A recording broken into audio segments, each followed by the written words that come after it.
My name is Crystal.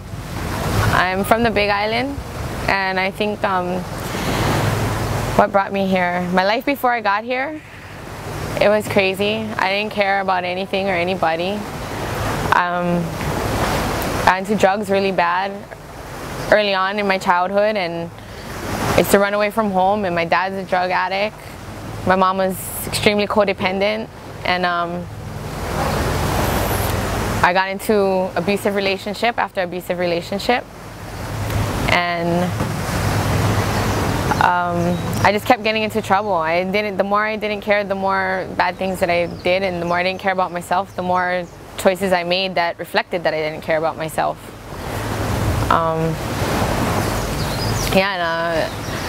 I ended up coming here to Habilitat, and it was after a series of trying to do something different and wanting something different.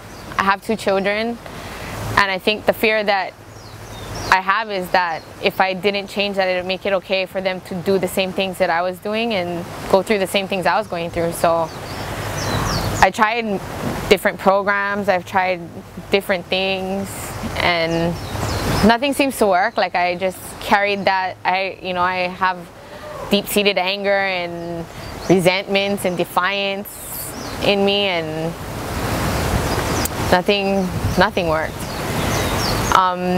When I was in jail, I heard about Habilitat, and I heard about that, like if you're serious and you want to change, that this is the place to come to. And I resisted a lot in the beginning of coming here too.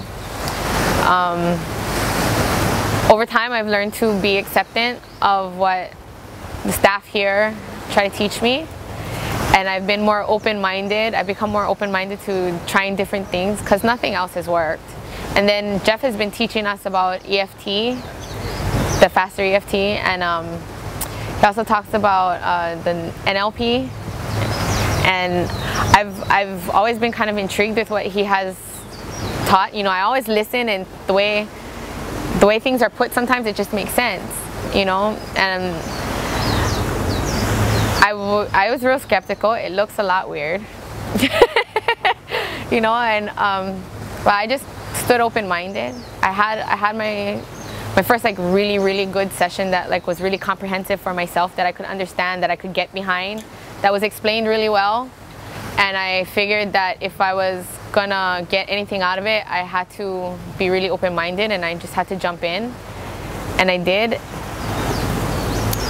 And I ended up finding out that I held on to a lot more things than I thought I did. Things that I thought that I had let go. Obviously I hadn't let it go, because then it stirred me up, So I just kind of remained open and just went with wherever, the person that was helping me took me. And then, we did tapping, and we did some talking, we did some, I guess it would be like replacing some of my memories and helping me to look at it in different ways. I don't know, I think overall, even the things that I didn't understand, I felt it. Maybe I didn't understand how it worked or why it worked, but I felt it. I felt that I wasn't frustrated. I didn't seem so confused anymore. Towards the end, when I tried to bring up those feelings, I couldn't find it.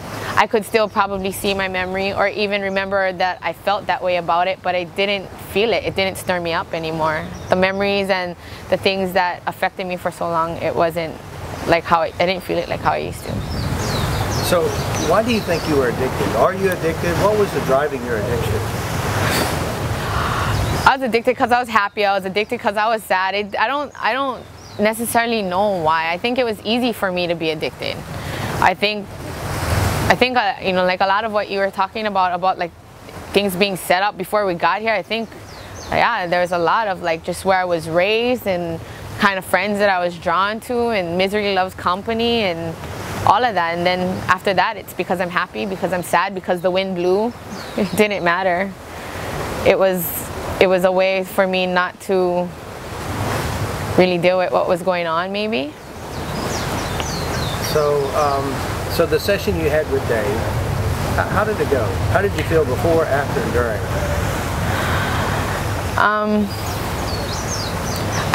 I really didn't know what to expect. I've been working with JP, and I think maybe I didn't understand completely everything.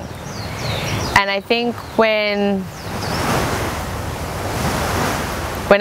I made it okay, I had to let myself be okay with forking over all of my piece list to him. Because it was one thing to do it with JP, but it was another thing to do it with him. I don't know why. But I made myself be open to that. And once I was, it brought up a lot of emotions, and it was good because I felt like I really did release and let go a lot of things. And now I know how to do it on my own. Because then I know like that things will trigger me to remember things, or a certain situation, or somebody, you know, somebody is gonna come across my life, and I'm gonna have to go and tap that out, guarantee, because that's just the kind of situations I put myself in before. I've carried a lot of stuff. So if you had this tapping skill when you was a little girl, and you used it from that point on, how much different would your life have been? I think I would have been able to redirect my focus. I think I would have been able to focus on the right thing. Because I think so as an addict, I tend to focus on negative things and look for the bad in all situations. I can be a really grouchy person, like really just negative, and I can just find the bad everywhere.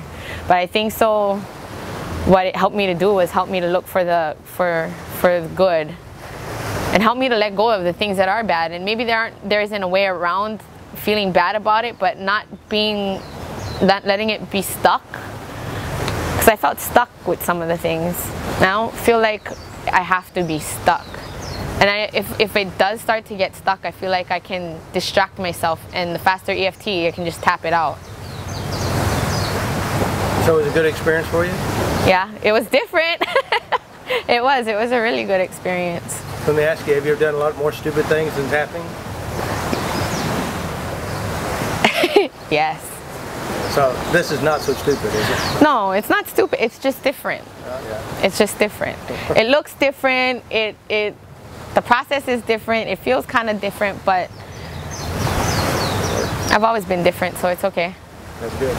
This is a good different? It's a very good different. It's a positive different. I'm not hurting myself different. Yeah. Well, if there was somebody else just like you out there, who's back there where you began, what would you say to them, or to encourage them some way? What would you tell them? You're talking to someone just like you back then, and introduce FasterEFT. What would you say? I'd say to just try it. Nothing. You have nothing to lose. It doesn't hurt you in any way. And if you have that chance, I mean, just having that chance of getting rid of some of that stuff that, you know I carried around a lot of stuff. If I have a chance of letting that go, why not? You know, I would just kind of take that approach, because that's how I looked at it, and I know it's helped me at least to feel a little bit better. You feel lighter, feel like I'm not so connected by all of this crap that I drag around. And that's a real freedom for you, and for 4th of July anyway. It's a freedom for me, and it's gonna continue to be, because I think it's been one of the things that has held me back and has limited me in a lot of areas. I see myself just being content. I don't know. I'm still here trying to figure out what I can do with my future and where I can go with that. But I know I can see myself being content, and being able to like take on my challenges and whatever obstacles come. I think that's where it is, just being content and not dragging around a bunch of stuff. Very good. So what do you think about the FasterEFT team coming here to Abilitat? What were your thoughts when you first heard about it? Oh my gosh, that was interesting. This is, I don't know. It was exciting because they don't usually let people come in, you know, and I have enough trust in Abilitat and Jeff. And I know that he wouldn't bring stuff if it wasn't gonna help. And then when your team came in, and you know, like when you talk, it's just like it's one of those things, you know. It's like when you guys command the attention, and not only that, you guys put it I know it came across to me in a way that I could understand. And he put it really simply, that it just was like, well, duh then, like, you know what I mean? Is it really that simple? You know, and that's the way even Jeff talks to us all the time. So it was really cool. And to see the diversity amongst your team, just like how there is here, it was really cool to like talk to everybody and see, you know, the difference. Games turned out very interesting, but I seen the difference and the feel of the energy. I felt that, and I seen it kind of on people. It made a difference, didn't it? Yes, it did. Are you happy with the results? Oh yeah. Yeah? Me too. I hope you guys come back, actually. Yeah, we will. That's awesome. Thank you. We're good? Yeah, good. Okay. Good job.